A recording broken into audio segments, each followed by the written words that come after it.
Sir, Thackeray बंधूंच्या कालच्या सभेवर तुमची पहिली प्रतिक्रिया? जे देवेंद्रजी म्हणाले तेच खरं आहे. या दोन ठाकरे बंधूंची कालची सभा किंवा जो काही प्रकार त्यांच्या प्रचाराचा आहे ते म्हणजे करप्ट अँड कन्फ्युजन याची झालेली त्यांची युती आहे. आणि ते स्पष्ट दिसतं की उद्धव ठाकरे ज्यांची बाजू मांडतायत ते सर्व कंत्राटदार मुंबई महानगरपालिकेतले 25 वर्षातल्या भ्रष्टाचाराची शिरोमणी अगदी कोविडच्या काळात सुद्धा अशा लोकांची बाजू मांडतायत. आणि त्यामुळे करप्ट वर्किंगचं आणि करप्ट पद्धतीची बाजू उद्धव ठाकरे मांडतायत. आणि कन्फ्युजन त्यांच्यामध्ये आणि जनतेत कन्फ्युजन क्रिएट करण्याचा असमंजसपणा राज ठाकरे करतायत. आणि म्हणून करप्ट आणि कन्फ्युजन या दोघांची झालेली ही युती आहे. आणि नरेटिव्ह काय करू पाहतायत?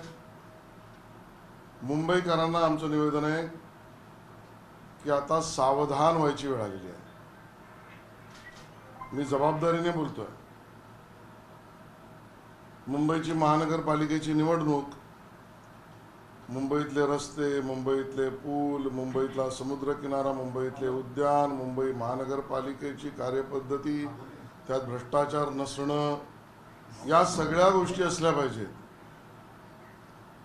यावर चर्चाच नाही. या दोन ठाकरे बंधूंची चर्चा जी चालू आहे ती सर्वता एका अर्थाने कॉर्पोरेट कॉम्पिटिशन, मी जबाबदारीने म्हणतोय, कॉर्पोरेट कॉम्पिटिशनचा भाग आहे अशी शंका येते. ज्याला आपण कॉर्पोरेट स्पर्धा म्हणतो. मग एका कॉर्पोरेटच्या विरोधात बोलायचं, दुसऱ्या कॉर्पोरेटच्या बाजूने राहायचं, अशी तर भूमिका नाही ना. मुंबईकर सावधान. मुंबईतली आर्थिक गतिविधी, या राज्याचा आर्थिक विकास, ग्रोथ आणि या देशाची प्रगती जगभरामध्ये युद्धजन्य स्थिती असताना सुद्धा या सगळ्यामध्ये भारत मजबूत पुढे चालला. महाराष्ट्र देवेंद्रजींच्या नेतृत्वात ग्रोथ सेंटर बनतोय. मुंबई, मुंबईकर, मराठी माणूस आणि युवक, जेनझी हे इनोव्हेशन, इन्क्युबेशन, इन्व्हेस्टमेंट तिन्ही आहे. आणि हे आहे या माध्यमातून प्रगती करतोय. या प्रगतीपासून रोखण्याची भूमिका आणि कट शब्द वापरतोय मी, हा जगातील काही मंडळी करत आहेत. मला भीती आहे, मी आज आरोप करत नाहीये, पण मला भीती आहे की याच व्यावसायिक स्पर्धेचा भाग, ज्या पद्धतीचा एका कॉर्पोरेटच्या बाजूला एका कॉर्पोरेटच्या विरोधात हे दोन्ही ठाकरे बंधू करतायत, त्यातनं शंका येते आहे. मुंबईकर सावधान. काल साहेब राज ठाकरे यांनी संपूर्ण पुराव्यानिशी दाखवलं की कशा प्रकारे 10 वर्षात अडाणीचं, संपूर्ण देशाचं अडाणीकरण झालेलं आहे. आणि जगात अडाणी हा एकमेव उद्योगपती असेल ज्याची एवढी प्रगती झाली. त्यावर भाजपची काय प्रतिक्रिया असेल? मी म्हटलं कॉर्पोरेट स्पर्धेचा भाग आहे, काही शंका आहे? कारण जे आम्ही पाहतो ना, कोणीही चूक केलं असेल, अदानी सहित कोणी, त्याला सरकार समर्थन करूच शकत नाही. पण पार्ट्या कोणाच्या लग्नाच्या जोडायच्या, कुठल्या कॉर्पोरेट हाऊसच्या, फोटो आहेत ठाकरे बंधूंचे. कुठल्या कॉर्पोरेटच्या लग्नामध्ये यांची मुलं नाचणार, कधी गणपतीत नाचणार नाहीत, नवरात्रीत नाचणार नाहीत, कधी दहीकाला उत्सवात दिसणार नाही, मराठा सणांमध्ये कधी नाचणार नाहीत, कधी भोंडला करलेली पाहणार नाहीत. पण कॉर्पोरेट जॉईंटच्या लग्नामध्ये मात्र यांची मुलं नाचणार. मग हे कॉर्पोरेट स्पर्धेचा तर भाग नाही ना. असेच व्हिडिओ मुंबईकरांकडे आहेत. कोण कोणाच्या घरी पार्ट्या जोडतोय, कोणाच्या घरी कोण येतोय, कोणाच्या घरच्या लग्नात कोण नाचतोय. आणि त्यामुळे हा कॉर्पोरेट कॉम्पिटिशनचा भाग नाही ना, ही शंका माझ्या मनामध्ये आहे. आणि राज ठाकरे यांना निवेदन आहे आपल्याला सल्ला देणाऱ्यांच्याकडनं थोडी खरी संपूर्ण माहिती घ्या. कारण मी मागे त्या मुलाखतीमध्ये सुद्धा पाहिलं, ते म्हणाले कुठलं तरी पोर्ट गुजरातमधलं पहिलं अदानींना भाजपने दिलं, भाजपच्या सरकारच्या काळात दिलं. आणि सत्य काय, काँग्रेसचे चिमणबाई, मी चुकत नसेल तर तिथले चिमणबाई यांनी पहिलं पोर्ट अदानीला दिलं. हे काँग्रेस विरोधात बोलायला तयार नाहीत का?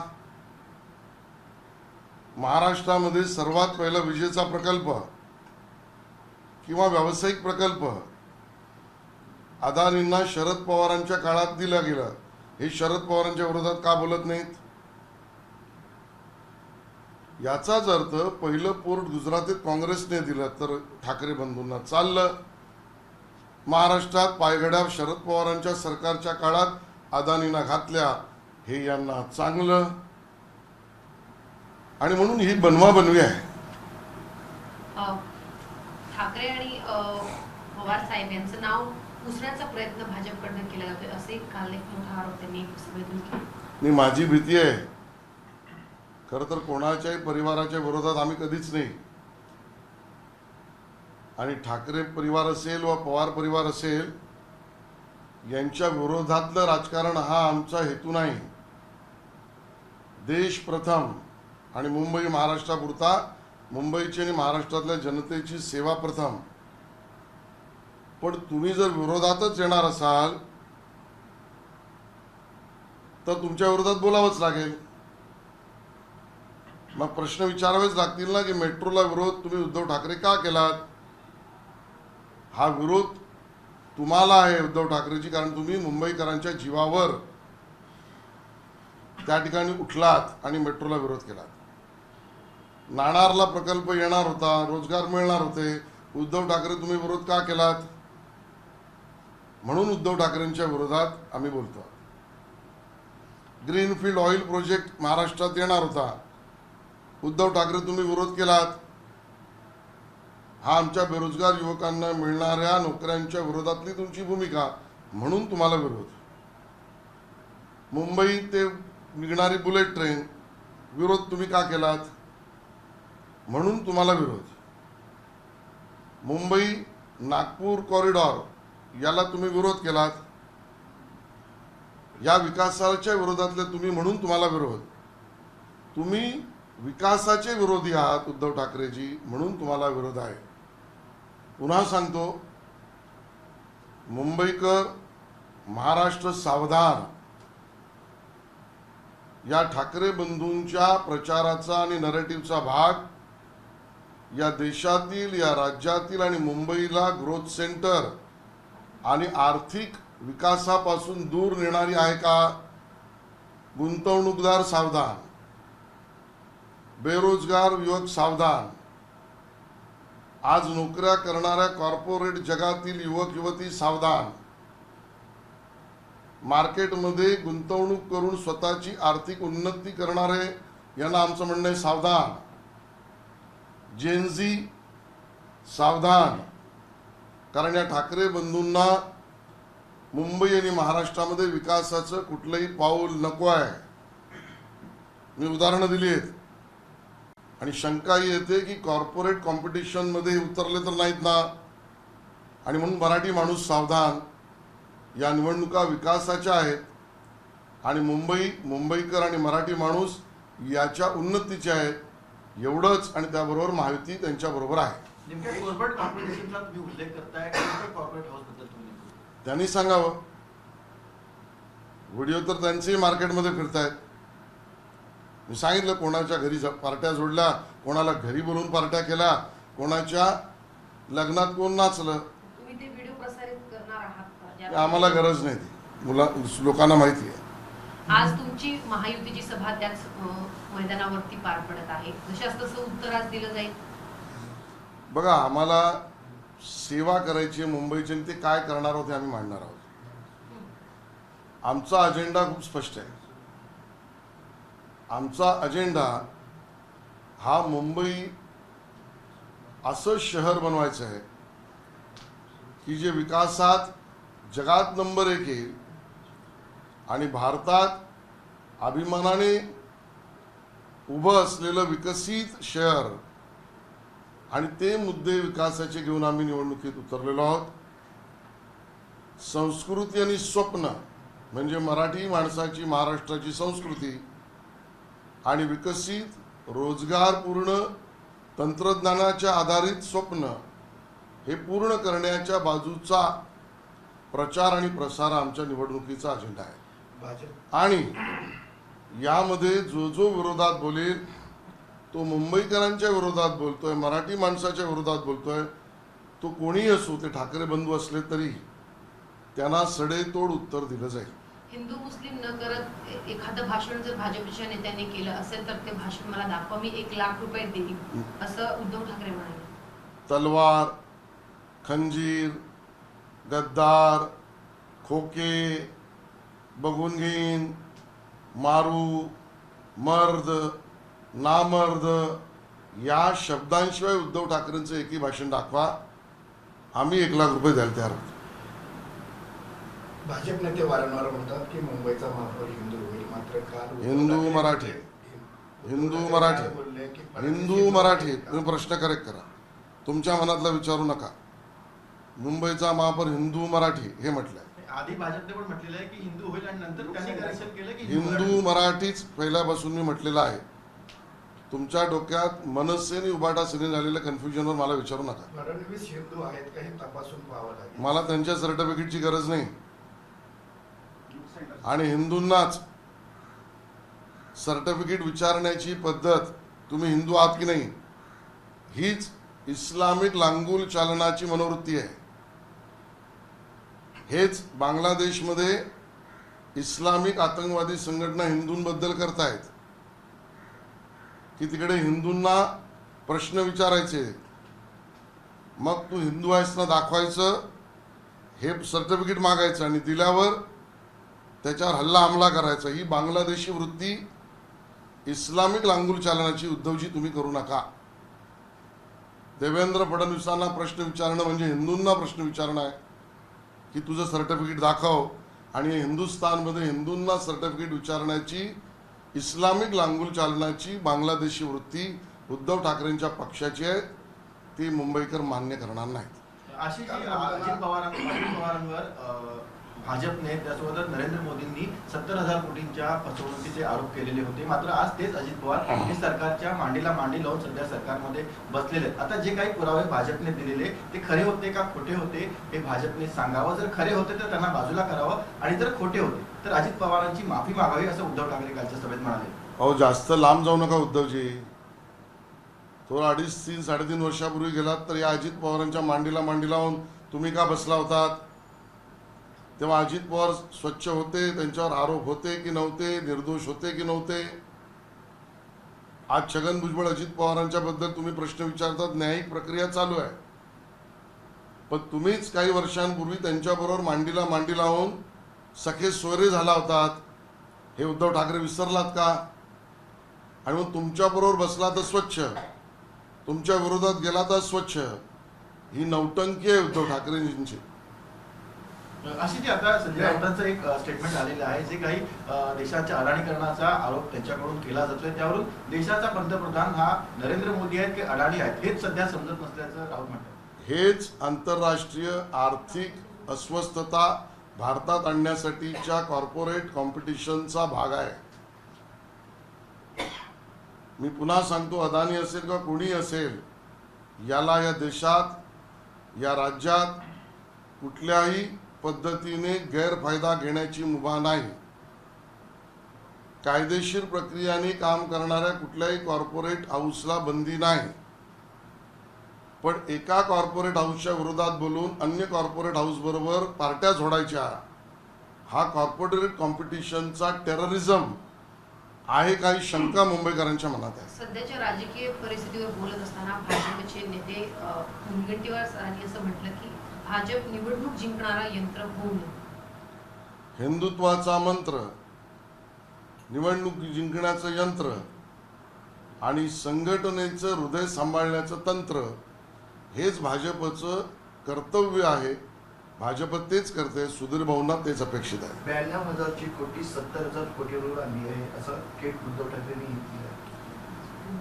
थोडा अभ्यास त्यांनी करावा, नाहीतर आम्ही सुद्धा रामभाऊ माळगी प्रबोधिनीत अभ्यास वर्ग उद्धवजी तुमच्या पक्षासाठी घ्यायला तयार आहोत. ज्या वेळेला 92,000 कोटीच्या ठेवी होत्या त्यावेळेला 5,000-5,500 कोटींचा खर्च विकासाच्या भांडवली कामासाठी होता. आता तो 5,000 कोटीवरून विकासाच्या मुंबईच्या भांडवली कामासाठीचा खर्च 20,000 कोटीपर्यंत गेलेला आहे. ही मुंबईकरांची केलेली सेवा आहे. आणि मुळामध्ये 90,000 कोटीची ठेवी ही काही उबाटा सेनेच्या कार्यकर्त्यांनी निर्माण केलेली नाही. ही मुंबईकरांनी आपल्या कष्टातून घामातून दिलेल्या करातून निर्माण केली आणि त्या बदल्यामध्ये सेवा, सुविधा आणि विकास मुंबईकर चाहतात आणि ते काम महायुती करते आहे. आर्थिक स्थैर्य ठेवून विकासाला गती देणं हेच मुंबईकरांसमोरचं लक्ष्य आम्ही पूर्ण करत आहोत. उद्धव ठाकरे म्हटलेलं आहे की देवाभाऊ आता मेवाभाऊ झालेले आहेत आणि मुंबईचं पुन्हा बॉम्बे करण्याचा त्यांचा डाव आहे. मग उद्धव ठाकरे यांना काय उद्ध्वस्त मुंबईकर म्हणायचं? उद्धव यांना उद्ध्वस्त करणारी भूमिका मांडणारे मुंबईकर म्हणायचं? शब्दांच्या कोट्या आम्हालाही येतात. मुंबईतल्या बीडीडीला तुम्ही विरोध करून उद्ध्वस्त, मुंबईतल्या कोस्टल रोडला विरोध करून तुम्ही उद्ध्वस्त करायचा प्रयत्न केला, मुंबईत होणाऱ्या विकासाला तुम्ही विरोध करून उद्ध्वस्त करायचा प्रयत्न केला, मुंबईच्या मेट्रोला विरोध करून तुम्ही उद्ध्वस्त करायचा प्रयत्न केला. मग उद्धव ठाकरे यांना काय उद्ध्वस्त मुंबईकर म्हणायचं? काल आदित्य ठाकरेंकडून फडणवीसांची नक्कल करण्यात आली. 2-3 वर्षापासून भाजप हे लुटण्याचं काम करत आहे असं आदित्य ठाकरे. बघा, स्वतःच्या मुद्द्याला ऐकणारेच कुणी जमणार नसतील, स्वतःचं भाषण ऐकायला लोक येतील यावर भरोसा नसेल, त्यावेळेला नकला करून गर्दी जमवण्याची गरज पडते. आणि त्यामुळे गर्दी जमवण्यासाठी केलेला हा त्यांचा नकलांचा प्रयत्न त्यांच्या अकलांची दिवाळीखोरी दाखवणार आहे. उद्धव ठाकरे बंधू मुंबईचा महापौर ठरवतील असं डिबेट करण्यासाठी फडणवीसांशी डिबेट करण्यासाठी व्यासपीठावरती मी आदित्यला पाठवतो असं उद्धव ठाकरे म्हणाले. मी माझ्याशी तरी पाठवा आधी, देवेंद्रजी पुढे आहेत. माझंच आव्हान आहे आदित्य ठाकरे यांना, तारीख तुम्हारी, समय तुम्हारा, जगह तुम्हारी, हम आने के लिए तैयार है. ठाकरे बंधू मुंबईचा महापौर ठरवतील असं काल जयंत पाटील यांनी म्हटलं. हाच अहंकार आहे, अहंकाराची पराकोटी आहे. अहो, मुंबईचा महापौर मुंबईकर ठरवतील, मुंबईचा महापौर मराठी माणूस ठरवेल, मुंबईचा महापौर निवडून आलेले नगरसेवक ठरवतील. सर्व काही आम्हीच करू कारण जग आम्हीच बसवलं आहे अशा आविर्भावात अहंकारी असलेली मंडळी आहे. राज ठाकरे म्हणतात ही मराठी माणसासाठी शेवटची लढाई आहे, भाजप हा देश विकायला चाललेला आहे. आमचंही म्हणणं आहे मुंबईच्या विकासाला गती देण्याची ही सगळ्यात महत्त्वाची आणि शेवटची लढाई आहे. मुंबई, विकसित मुंबई, मराठी माणसाची मुंबई आणि हिंदुत्व प्रखर राष्ट्रवादाची मुंबई, यासाठीची ही निवडणूक महत्त्वाची आणि शेवटची आहे. आता ठाकरे बंधू आरोपी असलेल्या बॉम्बलास्टमधल्या मुसापर्यंत प्रचारक म्हणून पोचलेत. त्याची पुढची पायरी याकूब मेमन याची सुटका करा, त्याचं थडगं सजवा इथपर्यंत गेले आहेत. यापुढे मामूनपर्यंत पोचले आहेत. मुंबईमध्ये हा प्रयोग करून ही मराठी माणसाची मुंबई वाचवायची असेल, मुंबईकरांच्या विकासाची मुंबई वाचवायची असेल तर या ठाकरे बंधूंचा पराभव ही शेवटची संधी आहे. आणि विकासाची, उद्याची मराठी माणसाची सुसंस्कृत मुंबई, यासाठी महायुती हा पर्याय आहे. अण्णा मराई यांच्या नावावरती पुन्हा एकदा टीका आहे दोन्ही ठाकरेंकडून करण्यात आलेली आहे कालच्या भाषणात. मला वाटतं त्याचं उत्तर देवेंद्रजींनी दिलं आहे. दुसरा एक व्हिडिओ सध्या कल्याण डोंबिवलीमध्ये व्हायरल होतो. त्याच्यामध्ये व्हिडिओमध्ये असं म्हटलं जात आहे की भाजपच्या उमेदवारांनी पैसे वाटप केलं, तसं पॅम्पलेट दिसतंय. नागरिक आहेत स्थानिक, त्यांना विचारण्यात आलं की तुम्हाला कोणी दिलं, तर ते म्हणले की हे जे पॅम्पलेटमध्ये फोटो आहेत त्यांनी दिले. आणि बघा, तुम्ही ज्या वेळेला मतदारांना कन्व्हिन्स करू शकत नाही त्यावेळेला त्यांना कन्फ्यूज करा, ही त्यांची नीती आहे. मी तो काही व्हिडिओ पाहिलेला नाही, पण भारतीय जनता पार्टी अशी कुठलीही कार्यक्रम गतिविधी किंवा धंदे करत नाही. आपल्याला मतं मिळणार नसतील तर जो मताने जिंकणार आहे त्याला बदनाम करा अशी षडयंत्र चालतात. त्याचाच तो भाग असेल. एबीपी माझा, उघडा डोळे बघा नीट.